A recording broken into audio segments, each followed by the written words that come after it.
એટલે એમ બોલું.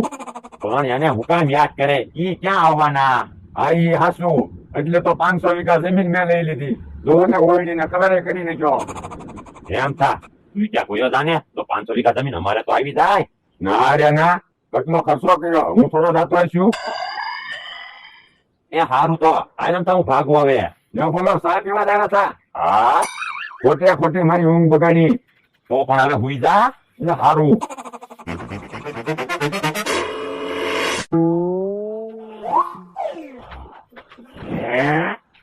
આપણે કોકની વાડી આવી ત્યાં કોણ? લા લમત લાગે. હાલો હાલો. એ ભાઈ જો આપણે કોકની વાડીએ નથી આવ્યા. તમારી જ વાડી છે. હે તો જુઓ ને, લીમડો છે, આંબો છે, ઓયડી તમારી જેવી છે, અહીંયા માટલું પડ્યું. પણ અમારી ઓયડી વાળી એવું ક્યાં લાગે? પણ ઓયડી તમારી વાળી એવું જ છે ને. પણ અમારી ઓયડી ને ક્યાં કલર હતો? એ તો કોકે કલર કરી નાખ્યો હોય તો. તો ખોટું છે એને પૂછી જોઈ. હે ભાઈ આ કોની વાડી છે? એ અમથાભાઈની વાડી છે. હે ઉતા તું હે ડોહા તું હજી જીવે? ભાઈ બાપા તો તારે હું મને તારી દો.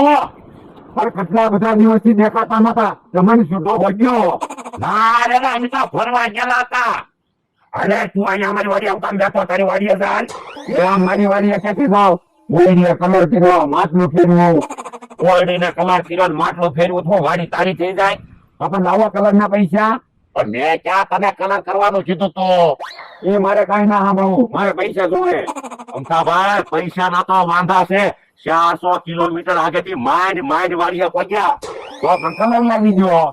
પણ તમારે ક્યાં વાયડી છે? તમે ક્યાં કલર કરશો? એ કલર હું મારા મોઢા લગાડીશ બસ. હે જા તો ચૂલા પાસેથી કલર લેતા આય તો